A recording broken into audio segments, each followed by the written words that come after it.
Evangelho de nosso Senhor Jesus Cristo, segundo escreveu o evangelista Marcos, no capítulo 2. Vamos ler do verso 1 em diante. Alguns versículos para nossa meditação e, querendo o Senhor e com a sua graça, podemos trazer aqui uma palavra para que nós possamos sair daqui instruídos na palavra do Senhor. Estamos iniciando aí a campanha de evangelização. E como é importante, queridos, que nós estejamos envolvidos nela, como é importante que estejamos cada vez mais comprometidos com a obra de evangelização. Eu quero falar um pouco sobre isto nesta noite, tomando esta palavra como nossa base nesta noite. Capítulo 2, o verso 1 do Evangelho de Marcos, diz assim a palavra do Senhor. E alguns dias depois, entrou outra vez em Cafarnaum, e soube-se que estava em casa. E logo se ajuntaram tantos que nem ainda nos lugares junto à porta eles cabiam, e anunciava-lhes a palavra. E vieram ter com ele, conduzindo um paralítico trazido por 4.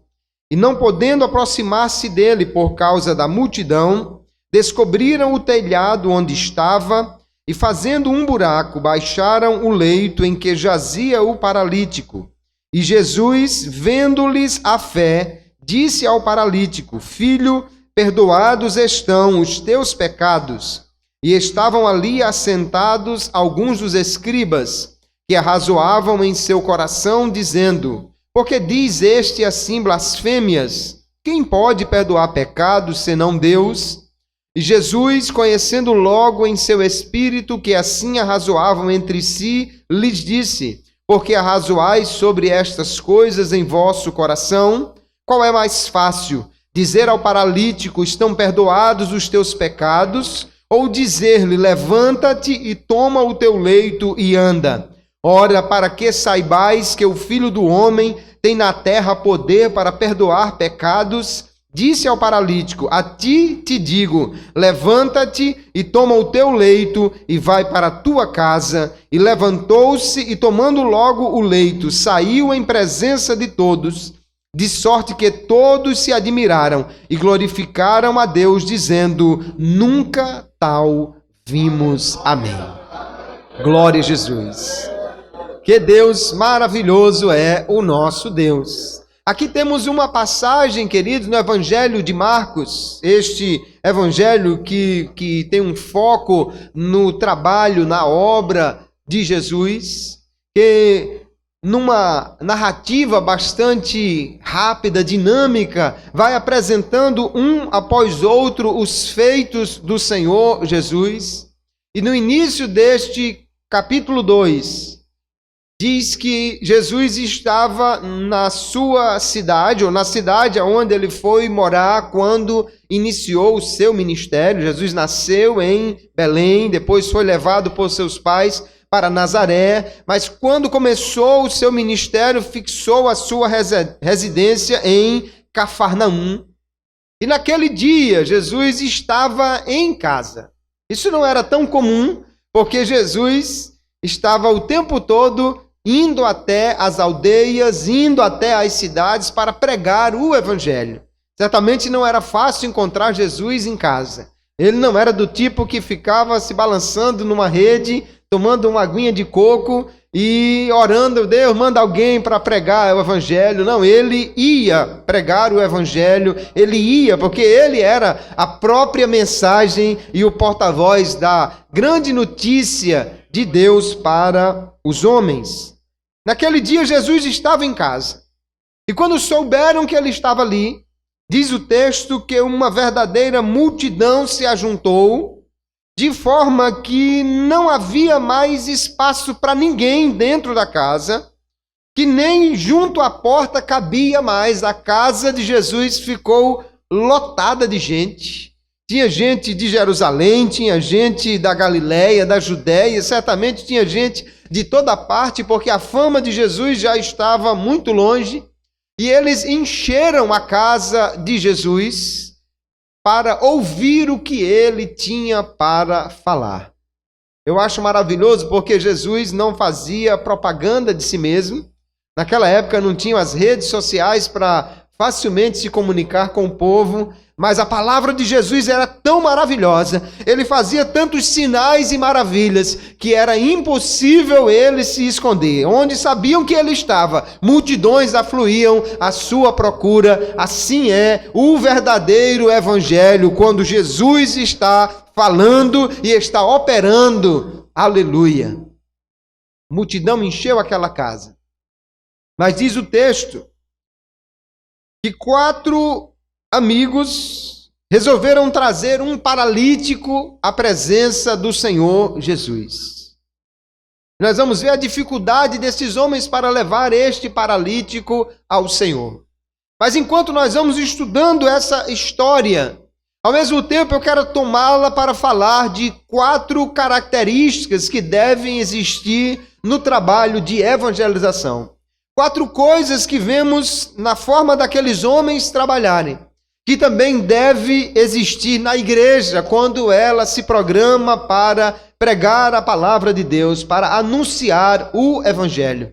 E a primeira coisa que eu vejo que estes homens tiveram foi a sua preocupação que levou à ação. Eles vinham trazendo aquele homem porque eles ouviram falar de Jesus, eles sabiam que ele tinha poder para curar os enfermos, e eles não ficaram apenas com pena daquele homem. Eles podiam ficar apenas dizendo: ah, que pena, esse homem é paralítico. Olha, se você pudesse andar e pudesse ir até Jesus, ele podia fazer um milagre na sua vida. Mas que pena, você não pode andar, né? Então você não pode ir a Jesus. Não, eles não ficaram apenas condoídos no coração com a situação do homem. Eles resolveram agir e fazer alguma coisa para levar aquele homem até Jesus.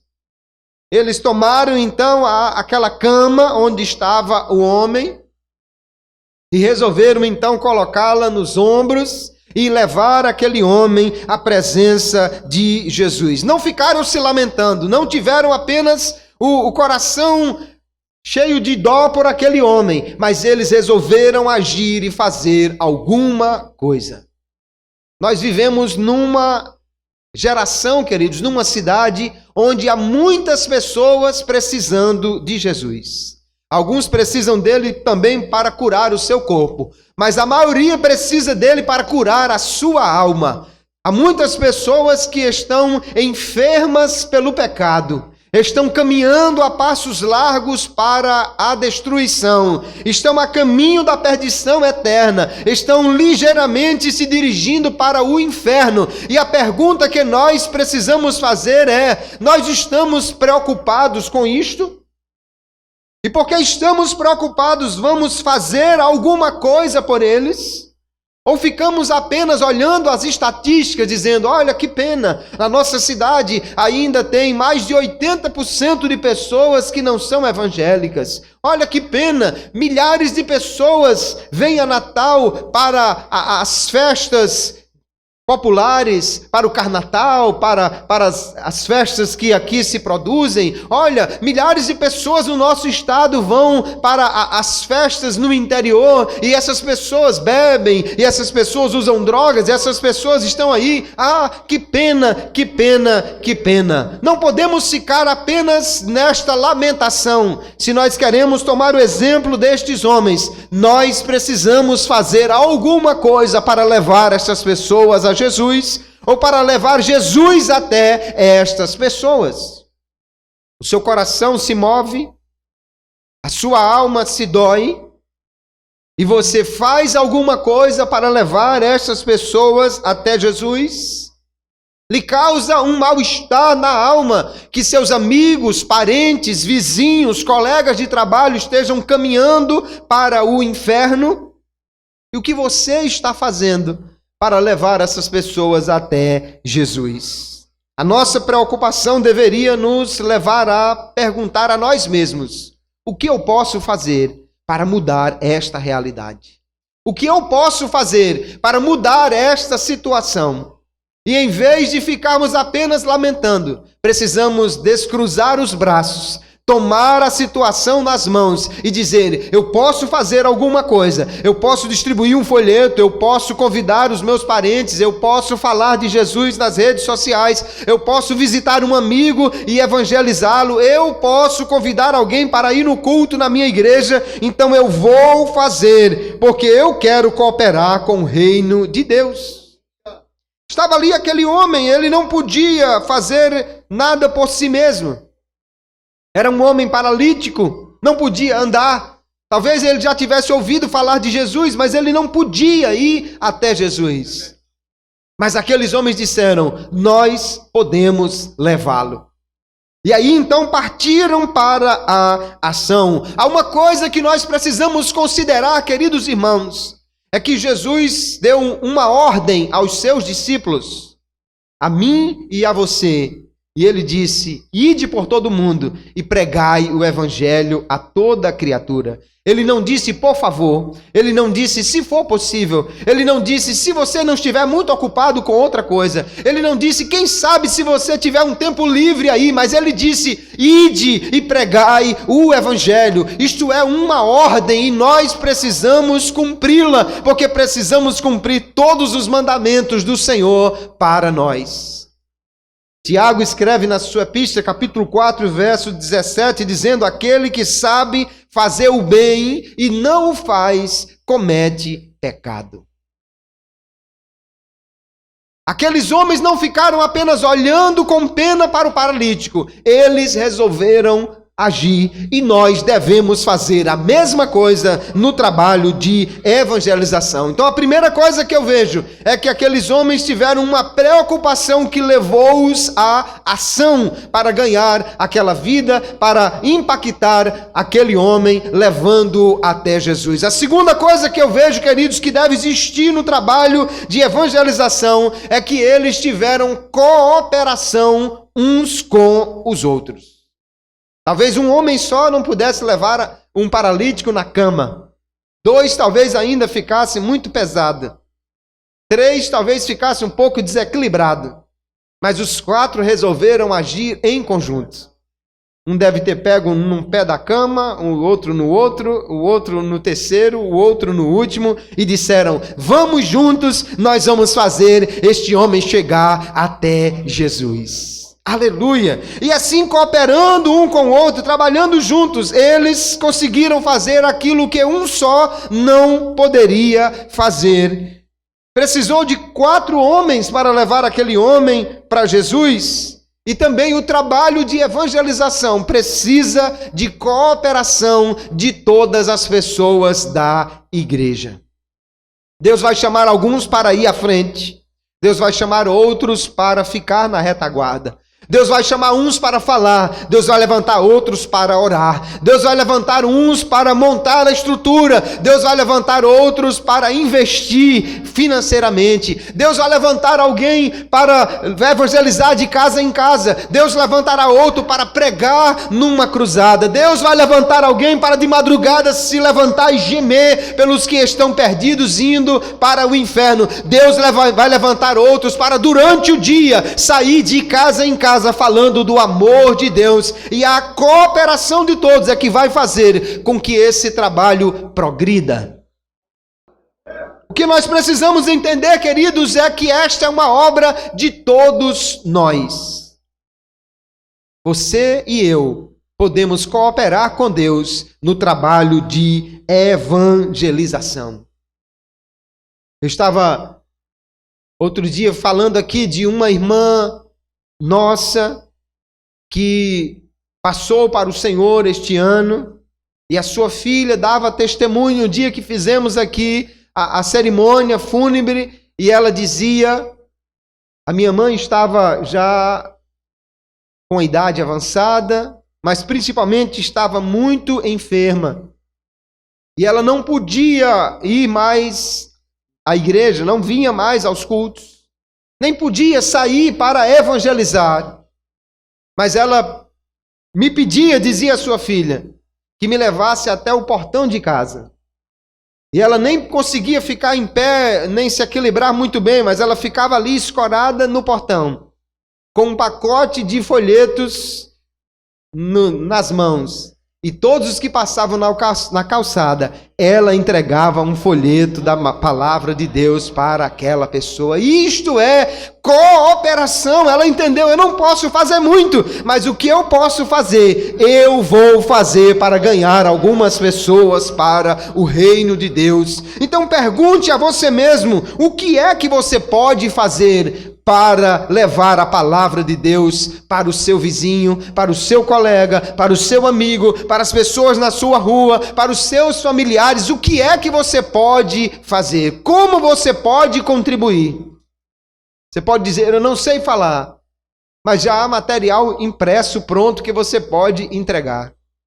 Eu não sei falar e a pessoa não sabe ler, mas há mensagens já prontas que são vendidas em um CD ou em DVD que você pode comprar e presentear a esta pessoa. Nós não temos desculpas, porque há muitos recursos à nossa disposição. O que nós precisamos, irmãos, é cooperar uns com os outros para fazermos a obra de Deus. Nós temos um departamento que cuida da evangelização, mas não são eles que evangelizam. Não é o departamento de evangelização que evangeliza, porque a evangelização é uma obra da igreja. Jesus não mandou que um departamento fosse, ele mandou que toda a igreja fosse e pregasse o evangelho. O DEPEN é o departamento que organiza a evangelização. Quando nós chegarmos no céu, nós teremos que prestar contas dos talentos que Deus nos deu. A um, ele deu a capacidade de comunicar-se, e ele vende muito bem lá fora, ele conversa com as pessoas muito bem, mas deve usar isso para comunicar a maior de todas as mensagens, que é a mensagem de salvação em Jesus Cristo nosso Senhor.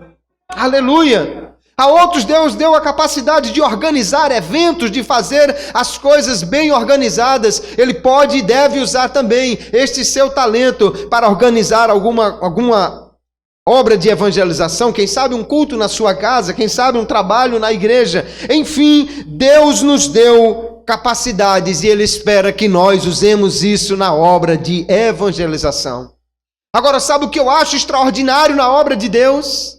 É que independentemente daquilo que você faça, se você foi chamado para ir à frente de batalha, ou se você foi chamado para estar na retaguarda apoiando, você será galardoado por isso, você receberá a recompensa daquilo que você fez.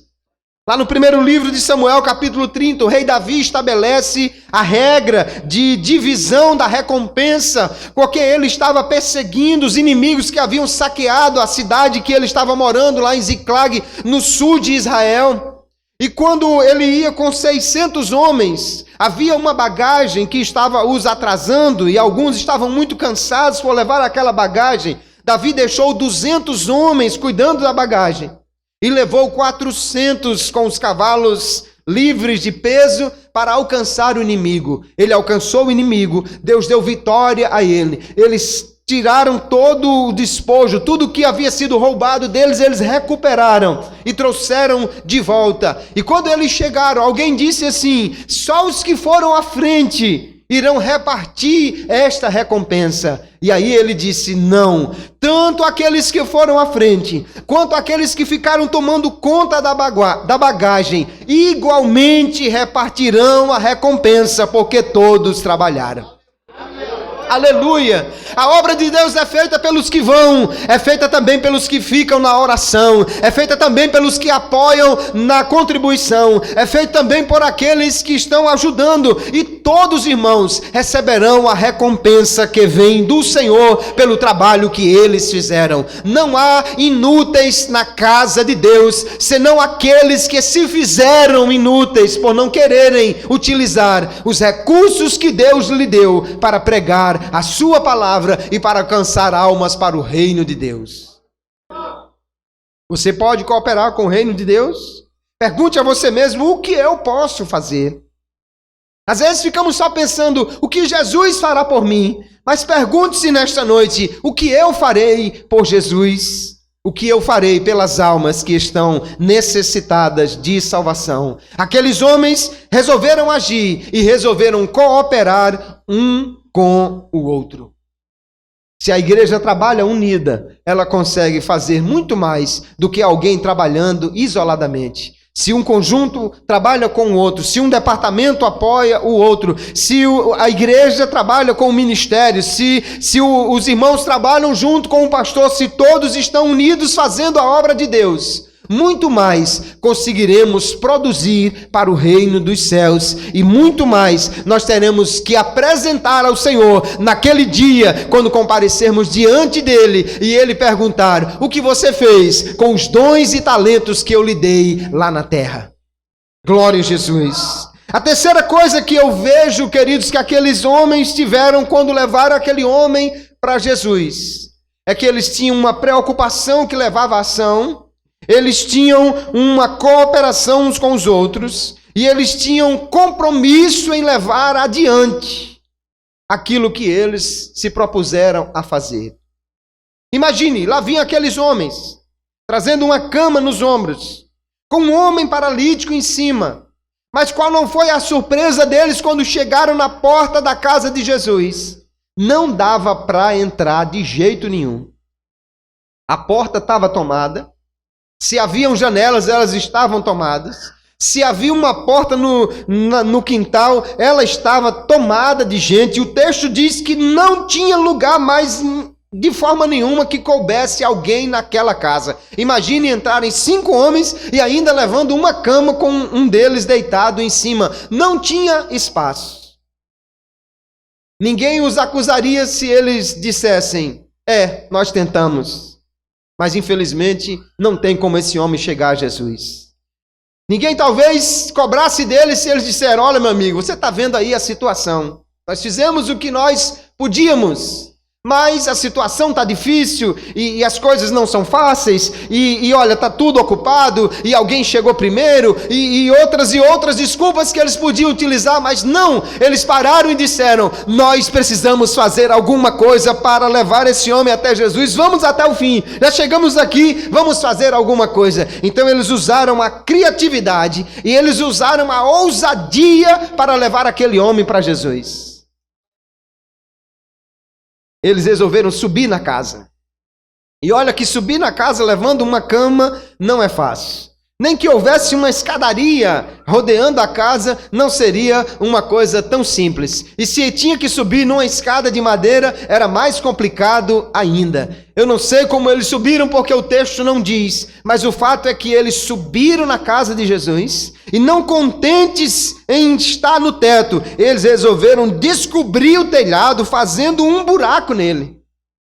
Não sei que tipo de cobertura tinha nessa casa. Talvez uma cobertura simples de palha, de sapê, talvez uma cobertura mais elaborada com telhas, com madeira. Não sei que tipo de cobertura tinha, mas eles resolveram ir até o final. Agora você pode imaginar alguém lá de baixo, vendo aqueles homens subindo na casa e dizendo: esses homens são loucos, esses homens perderam o juízo, mas que ousadia, que coisa louca que eles estão fazendo, olha que mico que eles estão pagando aí.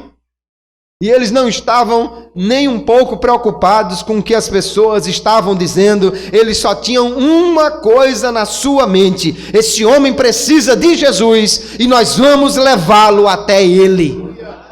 Aleluia! Eles tiveram compromisso diante da multidão, diante da dificuldade, diante do que as pessoas podiam dizer. Eles resolveram levar aquele homem até Jesus. E nós? Será que estamos dispostos a fazer qualquer coisa que esteja ao nosso alcance para pregar o Evangelho? Ou será que estamos com vergonha do que as pessoas poderão dizer se nós resolvemos falar de Jesus no ônibus, no trabalho? Será que estamos com medo de começar a publicar mensagens sobre Jesus nas redes sociais e alguém não querer mais ser nosso amigo lá? Será que estamos com medo de começar a entregar um folheto e alguém começar a olhar para nós como se fôssemos fanáticos, loucos? Até onde vai o nosso compromisso com o reino de Deus? Até onde estamos dispostos a pagar um mico ou até um King Kong, se for possível, para falar de Jesus?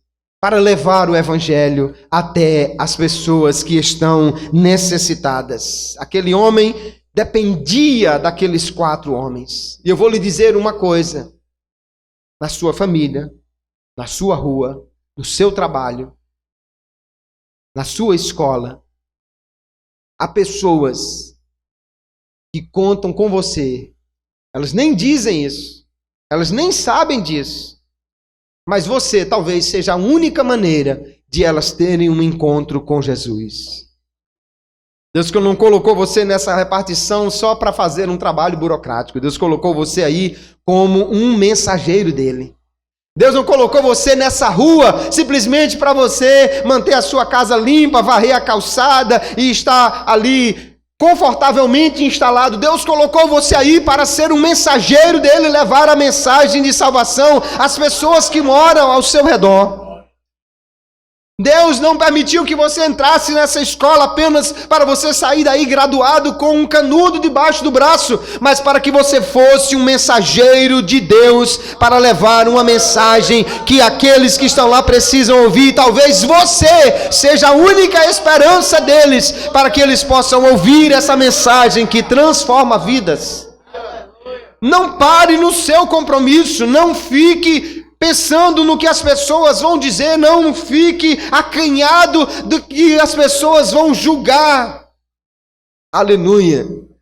Tenha compromisso com Jesus e leve esse compromisso até o fim. Aleluia. Faça o que for necessário, use a sua criatividade. Às vezes você diz, mas como é que eu vou falar de Jesus? Olha, o povo é tão criativo. Às vezes nós vemos as pessoas inventarem coisas. Vemos que com muita facilidade acontece qualquer coisa aí, resultado de um jogo catastrófico na Copa do Mundo, e no segundo seguinte já tem as mensagens mais criativas nas redes sociais. E como nós estamos usando a nossa criatividade para falar de Jesus? Eu vi um irmão que ficava junto da parada do ônibus e ele dizia, ó, o papel da luz, o papel da luz, o papel da luz, o papel da luz. Que papel da luz é esse? É a luz que vai iluminar a sua vida, meu amigo, é Jesus. Eu não sei, mas ele era bastante criativo e chamava a atenção das pessoas. Alguém poderia dizer, isso é um louco, está pagando um mico, mas vai lá no céu saber a recompensa dele depois que ele chegar lá e concluir a sua obra.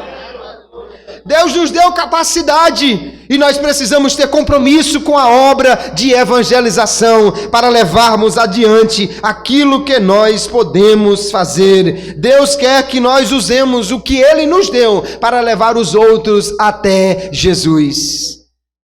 Eu vejo naqueles homens um compromisso de ir até o fim. E a última coisa que eu vejo no trabalho destes homens, que também deve haver na obra de evangelização, é que eles tinham fé. Eles colocaram aquele homem nas costas. Eles levaram aquele homem até a casa de Jesus. Eles subiram no teto, eles abriram um buraco no telhado, eles desceram aquele homem na presença de Jesus, porque eles criam que Jesus podia resolver o seu problema. Porque eles tinham certeza que Jesus era poderoso para curar aquele homem, para transformar aquele homem. Nós, queridos, não podemos fazer a obra de Deus se não tivermos fé. A fé aqui não era de um deles apenas. O texto diz claramente no verso 5, e Jesus, vendo-lhes a fé, ou vendo a fé deles quem? Os 5. Ou quem sabe os 4. Ou quem sabe 3 deles, mas alguém tinha fé para levar aquele homem até Jesus. Alguém confiava que Jesus era poderoso. Eles criam que Jesus podia fazer alguma coisa por aquele homem. Nós precisamos ter esta mesma fé. A fé que a palavra de Deus não voltará vazia quando ela for pregada. O Senhor diz por meio do profeta Isaías: assim como a chuva desce sobre a terra e faz a erva brotar, assim será a palavra que sair da minha boca, não voltará para mim vazia, antes prosperará naquilo para que a eu enviei. A palavra de Deus é poderosa. Você pode não saber do impacto dela, mas se você pregá-la com fé, você vai ver que Jesus irá transformar vidas. Ele pode curar, Ele pode restaurar, Ele pode tirar alguém da depressão, Ele pode trazer alguém que está completamente desesperado a uma nova vida, se nós com fé pregarmos a sua palavra. Aleluia! Será que nós confiamos mesmo que Jesus pode solucionar o problema das pessoas? Ou temos mais fé no problema do que fé em Jesus? Ah, não, irmão, essa família aqui é muito complicada, essa minha vizinha. Não, esse homem aí, ele não quer saber de Jesus, não. Ah, não, eu já tentei, mas esse meu colega de trabalho, ó, tem jeito não. Bebe e tal. Não, já fiz de tudo, irmão, mas aquele menino tá na droga, não tem jeito. Por que não tem jeito? Eu acho que não está faltando jeito, está faltando fé. Não há nada que Jesus não possa fazer, porque a palavra de Deus diz que para Deus nada é impossível. Aleluia! E quando a Bíblia diz que nada para Deus é impossível, ela está falando do caso de Zacarias e da sua esposa Isabel, que não podia ter mais filhos. Está falando de uma mulher que não tinha mais a produção de óvulos para ter um filho. Está falando de um homem que não tinha mais idade para fazer um filho. Está falando de alguém que não tinha mais condição. E sabe o que aconteceu? De repente começaram a contar uma história nova nas montanhas. Aleluia, dizendo: olha, sabe aquela que não podia ter filho? Sabe aquele casal que não podia ter menino? Sabe aqueles dois velhinhos que todo mundo disse que não tinha mais jeito? Deus deu um filho a eles, porque para Deus nada é impossível. Não, mas a história não para por aí não. Aí em seguida vem Maria, uma virgem que não teve sequer marido, e Deus fez com que ela engravidasse. Eu quero que você entenda uma coisa: Deus não somente pode fazer aquilo que a condição humana não permite mais, mas Deus pode fazer aquilo que nem há partes suficientes para que possa ser feito. Deus pode fazer um avião voar, mesmo que a asa esteja quebrada. Esse era o caso de Isabel, mas Deus faz ainda mais. Deus pode fazer o avião voar sem asa e sem motor, porque esse era o caso de Maria. Ela não tinha nem marido, mas Deus deu um filho a ela, porque para Deus nada é impossível. Não me venha com essa história que essa família, que esse jovem, que a droga, que a bebida, que isso, que aquilo. Tenha fé que Jesus é poderoso para mudar a realidade. Se você resolver agir e levar Jesus até as pessoas que estão precisando dele. Aqueles homens não olharam para o tempo que aquele homem era paralítico, se era uma perna ou duas, se o problema era grave ou não era, se os médicos tinham alguma esperança ou não. Eles simplesmente acreditaram: Jesus pode curar este homem, vamos levá-lo até Jesus. Aleluia. Eles tiveram fé. E aí o que eu acho extraordinário é porque quando Jesus olha que eles criam, que eles tinham fé, Jesus olha para aquele homem e diz: filho, que coisa maravilhosa. Ele não diz assim: olha, vocês vão ter que pagar esse buraco aí, hein? Ele não diz assim: mas que ousadia é essa, casa do Filho de Deus? Não, ele olha para aqueles homens que tinham acabado de fazer um buraco na sua casa e diz assim: filho, olha meu filho, que amor ele tem, aleluia, e como ele atende a todos que vão até ele. E ele diz: filho, os teus pecados estão perdoados. Ah, mas peraí, alguém começa a dizer: esse homem está pensando o quê? Só quem pode perdoar pecados é Deus. Jesus diz, é isso mesmo. Eu sou Deus. Eu posso perdoar pecados. Aleluia. Quando nós cremos em Jesus, temos que crer nele como ele é. Aquilo que você pensa sobre Jesus determina o que você espera dele. Se você pensa que Jesus é só um profeta, você vai querer apenas ouvir palavras bonitas. Se você pensa que Jesus é apenas um fundador de uma religião, você vai querer que Jesus apenas estabeleça uma maneira de você praticar uma religião. Se você pensa que Jesus é apenas um mestre da moral, você vai querer apenas ouvir os seus conselhos para viver uma vida ética aqui nesta terra. Mas se você sabe que Jesus é Deus, você vai esperar dele que perdoe os seus pecados, que transforme a sua vida, que leve você para o céu, que faça aquilo que ninguém mais pode fazer, porque ele é Deus. Se ele é Deus, ele pode perdoar pecados, ele pode salvar, ele pode transformar, ele pode tirar da sarjeta, ele pode levantar da lama, ele pode dar uma nova vida a quem quer que seja, porque não há caso perdido para Jesus. Filho, os teus pecados estão perdoados. Esse homem pensa que é quem? Ele é Deus. E aí ele pergunta assim, o que é mais fácil? Jesus pergunta o que é mais fácil, não é porque ele quer fazer o fácil. O que ele quer fazer é o difícil. O que é mais fácil? Fácil, queridos, é o que nós fazemos. Eu vou levar alguém para Jesus, isso é fácil. Eu vou falar de Jesus para alguém, isso é fácil. Eu vou comprar uma Bíblia e dar de presente a alguém, isso é fácil. Vou passar no Alecrim e comprar um cento de folhetos e vou distribuir na minha rua, isso é fácil. Eu vou chamar alguém, vou dar uma carona a ele, vou pagar o táxi, vou fazer alguma coisa para ele ir para a igreja, isso é fácil. Se é fácil, você pode fazer. Agora, o que Jesus quer fazer mesmo é o difícil. O que você não pode fazer, ele pode. Aonde você não pode ir, ele vai. Aquilo que você não consegue alcançar, ele alcança. Porque ele faz aquilo que é difícil. O que é mais fácil? É simplesmente olhar para ele e dizer, os teus pecados estão perdoados? Sim, mas ninguém viu nada. Se tivesse um medidor assim do lado de fora, né, um pecadômetro naquele homem, de repente baixou, zerou a taxa de pecado dele, então deu certo. Não, mas não tem. Como é que eu vou saber que os pecados dele foram perdoados? Não dá para acreditar nisso. Então, peraí, eu vou fazer uma coisa para você acreditar que eu sou Deus, eu estou falando sério, quando eu digo que eu posso perdoar pecados. Paralítico, eu te digo, levanta-te, toma o teu leito e anda. Aleluia. Olha, já é muito você querer que um paralítico levante.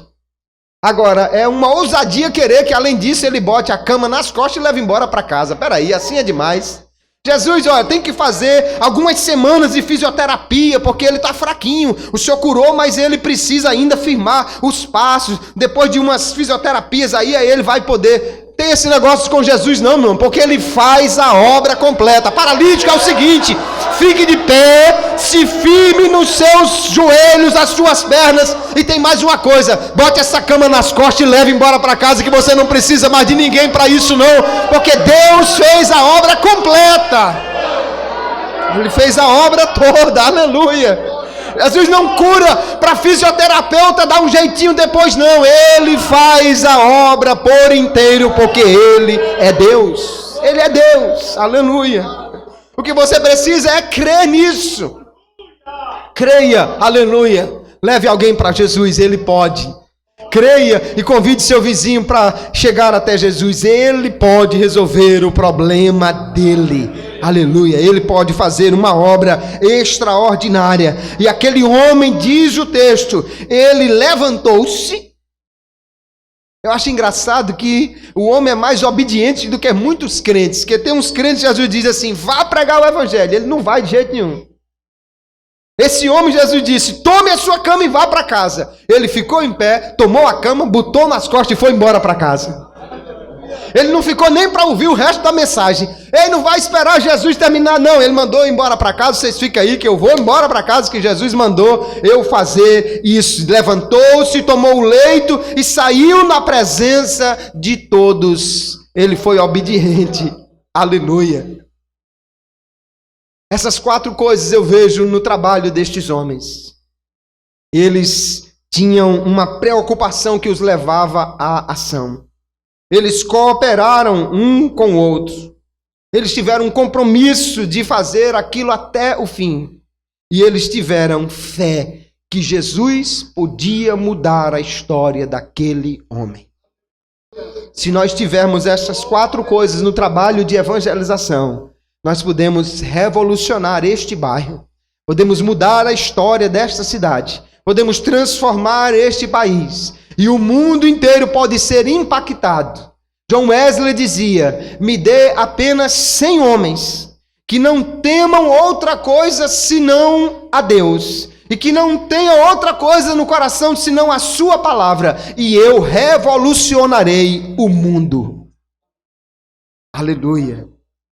Se você já recebeu do Senhor a salvação, se você já é um discípulo de Jesus, Ele espera que você também seja um mensageiro dele para levar a sua palavra. Envolva-se na obra de evangelização. Pergunte a você mesmo o que você pode fazer. Levante-se e coopere com outro para fazer a obra. E creia que Deus vai agir. Quando você se mover, Deus vai agir junto com você. Quando você for, Deus vai junto com você. Quando você falar, o Espírito Santo vai falar junto com você. Quando você se movimentar, Deus irá junto com você para alcançar as vidas que estão precisando de ouvir a palavra de Deus.